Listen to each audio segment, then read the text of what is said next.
Crumbly Woods requires 1,200 guests in 3 years, but with already 600 in place, the guest count shouldn't prove to be the biggest issue in this scenario. Overcoming the first problem is what will see you to success in Crumbly Woods. The rides are all old, between 12 and 13 years old, meaning you can't charge high ride fees. So you have a few choices here. You could demolish them all and receive around 21,000 into the bank, but you'll be left with 600 guests and no rides, so you'll need to rebuild quickly. If you take this approach, I suggest using your funds to build a couple of big roller coasters from the build menu, as well as some gentle and thrill rides to keep your guests in the park and revenue coming in while you build your own custom coasters.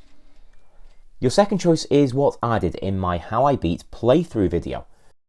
You could leave the rides as they are, optimize their revenue as best possible, including adding on-ride photo sections, while building newer rides with the 15,000 loan available, and the profits from the existing rides. Whichever approach you take, I'd also recommend you definitely do the following steps. Replace Whiplash with a like-for-like powered launch coaster. It can be identical or slightly different, but it will be quick and easy and cheap to build and have operating right away, allowing you to charge a much larger ride fee than Whiplash allows.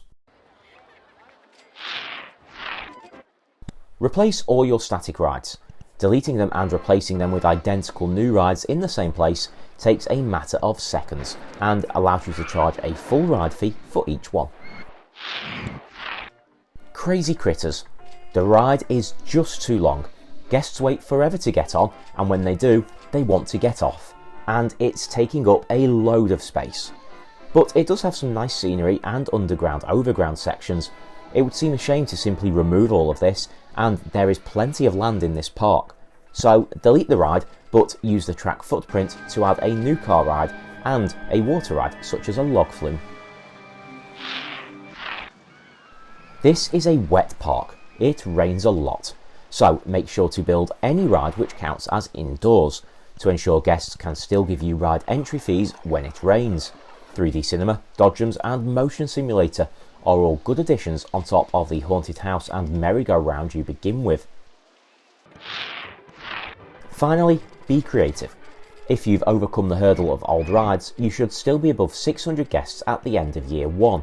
You'll need plenty more rides to double that number, but you still have 2 years and lots of space, and ride ticket revenue should be providing a good income by now.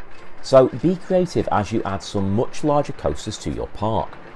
From what's available already and through research, coupled with ample land and funds available, you should easily be able to add a stand-up twister, a looping and a vertical drop coaster, as well as some gentler rides too.